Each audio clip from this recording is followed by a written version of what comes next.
and welcome to WANA Live, the reading series of the Writers Association of Northern Appalachia. I'm your host, Damian Dresick, and this is your other host, Christina Fasonic. How are you, Damian? I'm well, thank you, Christina. I'm hot tonight. I'm very hot. I left the oven on. Well, I don't want to point this out, but it appears that you're wearing a sweater. That might be part of your... God, you're right. I don't want to be Captain Obvious or anything, but It was necessary before I walked into this room, I swear.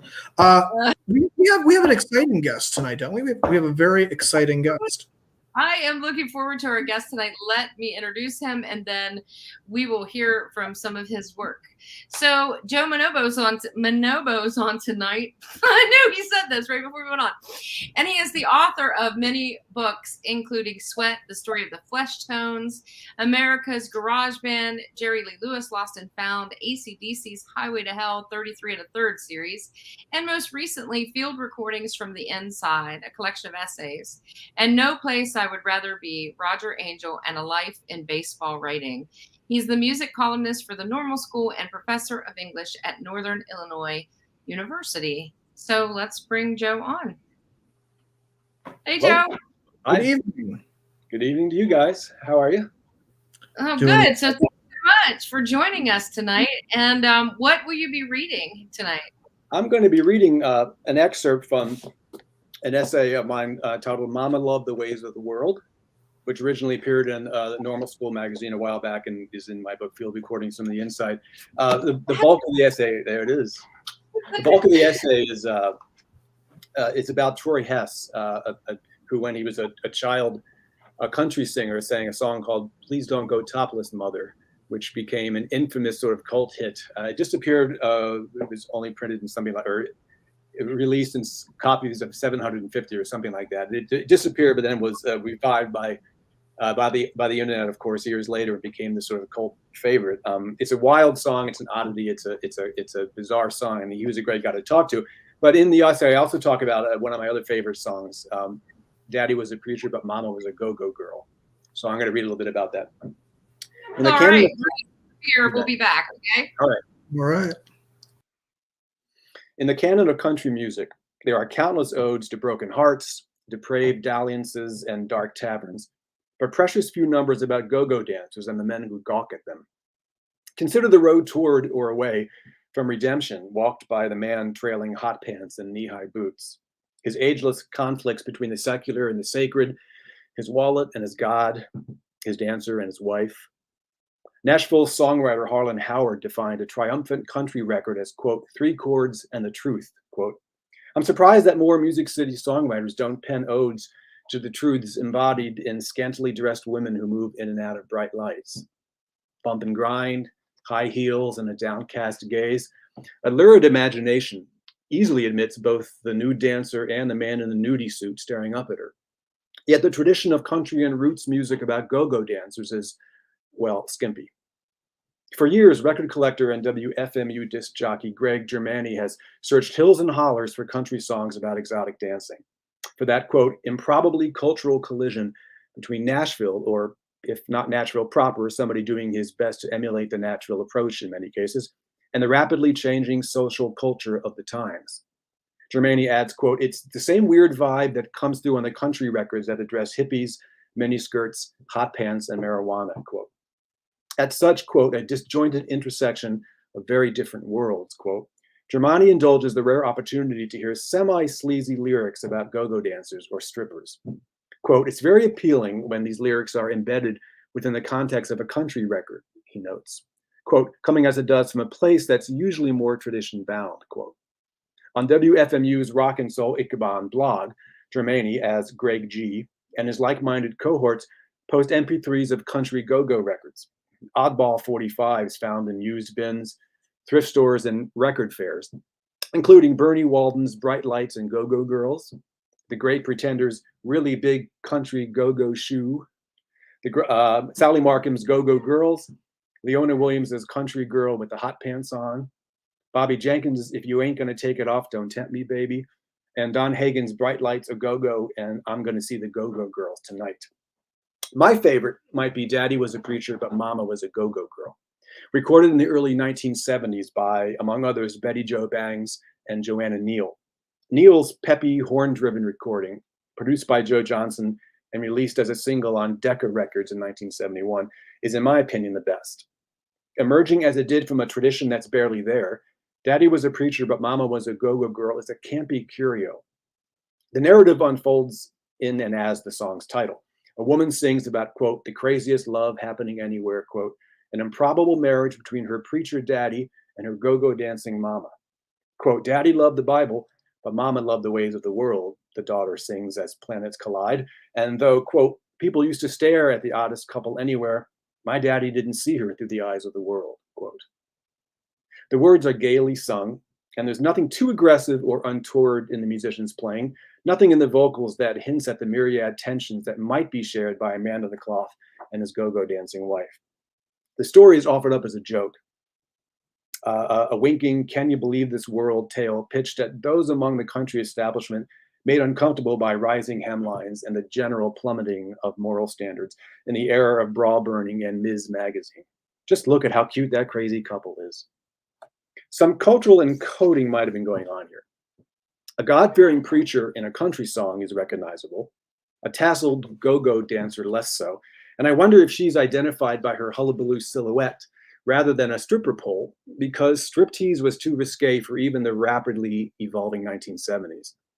The Neals were likely bowing to decorum, with their audience and their radio programmers in mind, imagining a preacher married to and enduring the sitcom antics of a frosty-lipped extra from an Elvis movie must have been easier than imagining him in a marriage bed with a hussy who takes it all off. It was the early 70s, and cultural change was in the air, but in myriad ways, country music looks backward more often than it looks ahead.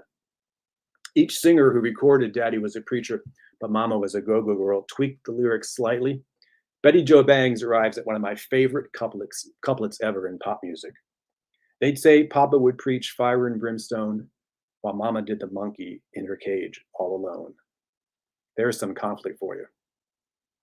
I was introduced to Daddy Was a Preacher, but Mama Was a Go-Go Girl in the early 90s at a show at the Union Bar and Grill in Athens, Ohio, by the riotous North Carolina band Southern Culture on the Skids.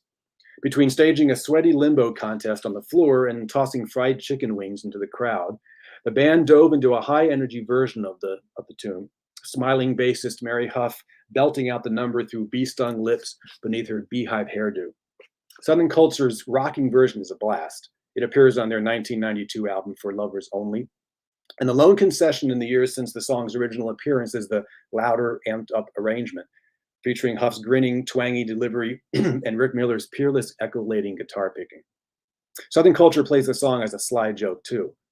Filtered down the decades, it arrives to us in the 21st century as a relic from an era wrestling with impropriety and figuring out just what's the funniest, gentlest way to send it all up. I return to this song a little bit later in the essay briefly. A preacher married to a go-go girl? All jokes aside, imagine the 3 a.m. bouts of conscience for both parties. The sexual tensions, the warring between good and evil, the triumphs of the heart, the titillating, early forbidden flirting giving way to reality, the Bible versus the ways of the world. Think of the public censures that the preacher endures, or the skeptical snorting that the dancer overhears. Imagine the very real emotional, spiritual, and psychological complex created by opposites. And the man or woman who isn't strong enough to be an outcast, what are their options? Denial, abnegation, violence? None of this is really evoked in the Neals version, which with a wink and a shimmy skirts the issues.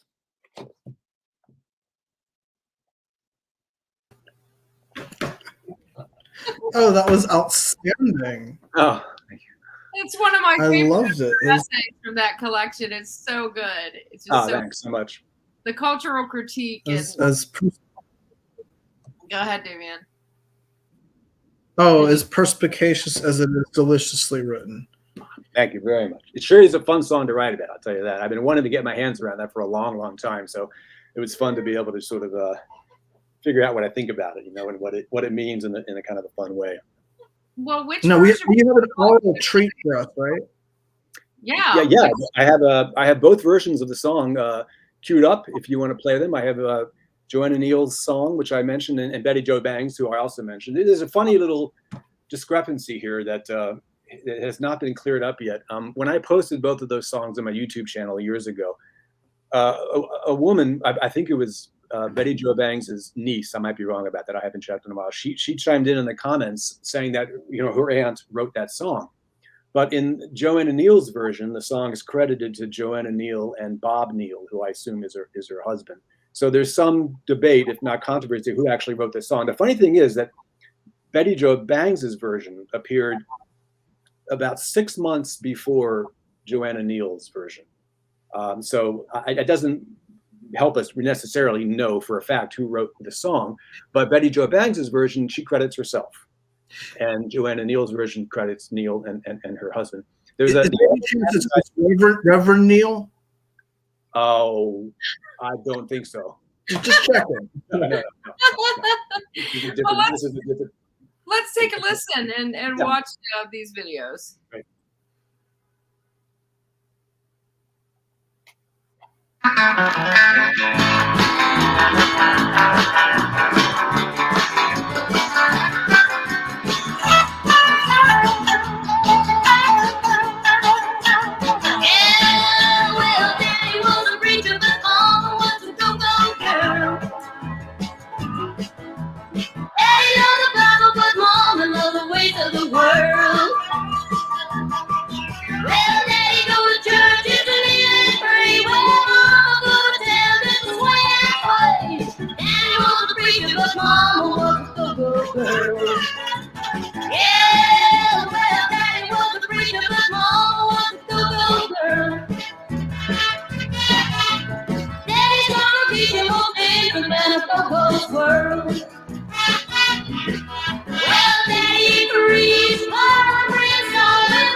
It is great.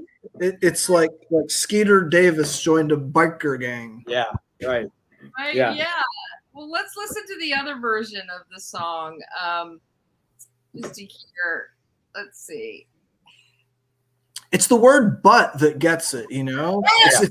It's the "but." It's everything, right? I tell my students. I tell my students the word "but" is the most important word in the English language. Absolutely, everything because "and" would make it different. A semicolon would make it different. Right. Oh yes, I was thinking that while we were listening.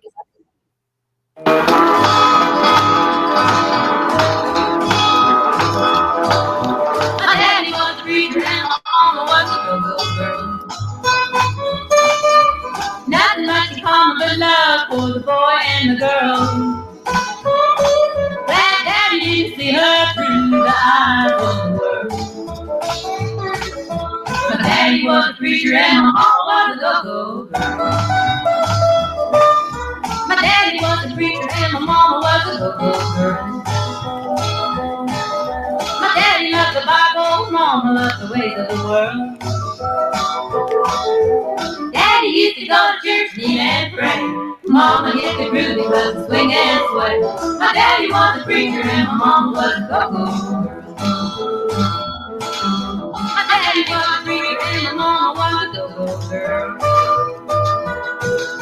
My daddy left the Bible, mama loved the ways of the world. People used to stare at the hardest couple in the world. My daddy was a preacher and my mama was a go-go girl.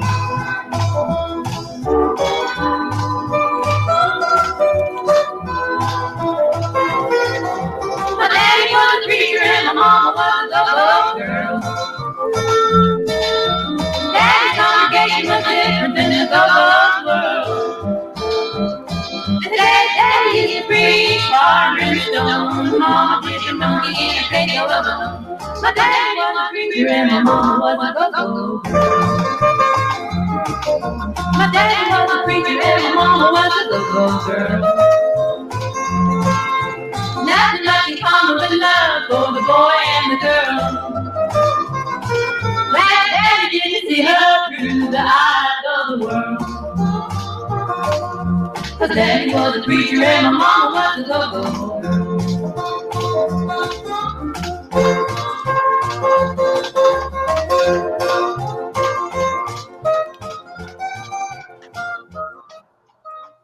Yo, that's just phenomenal. So I'm a beachside hook. I feel like we now have a new song for our rotation, you know? Oh yeah, yeah, I hope so. I've got the 45s here. I cherish them. These 45s. I will never. Oh my goodness. They will never leave my collection. This also this might be interesting. This is a picture of Betty Jo Bangs herself, which I got up of eBay a little while ago, a couple years back. It's sitting demurely at her, I should say, at her piano. The funny thing is, I was starting to mention the only advertisement I've ever been able to find for this song was a teeny billboard ad in Billboard in 1971 for Betty Jo Bangs' version. But as if having her songwriting credit stolen from her isn't bad enough, in the advertisement she's listed as Betty Jo Bongs. Oh! Which is pretty awesome, but not terribly fair to poor Miss Betty Jo Bangs. But there you go. Oh my goodness. Yeah. That is wild. So it looks like we've got some comments over here. Joe Shear says, nothing like a wonderfully written essay. Thank you. Engaging writing. Thank you so much, Joe. It's always good to hear. And Rusty Barnes says, I have to get this book. You have to. And I agree, Rusty, you need to get this book. I really love this collection. It's what made me ask you to come on the show. This book came out in 2002 or something? This book? No, 2017. 17. I don't know why I thought it was for that. I don't know. I'm lost in time over here. The fact that I got it right is amazing to me too. Yeah, I checked earlier. That's what. Yeah, 2017. Yeah. Mm-hmm. Is there anything you'd like to add, David? Oh no. It was wonderful to compare the two versions. I could see Mary Jo as somebody you might want to drink some champagne with, but Ms. Neal was definitely somebody I think she'd be a lot better at stealing a car. Yeah, I think so too. She has that definable twang in her voice that Betty Jo is just lacking. You guys, you must check out Southern Culture in the Skids' version too. I will do that. I can see it heading that direction. Yes, it's an absolute blast, and that's what introduced me to the song. So it's great. It's a great version. Oh yeah, this was so fun, Joe. Thank you so much for coming on. Well, I'd be remiss to say that I was hoping for a Puff cameo, but I don't see him anywhere. So it's all set up. He's right here. I was waiting for Puff and or Iggy Pop to show up today and join us, but cats. Yeah, I do. You never know. They're not predictable. We live in their world. That's all. Yeah.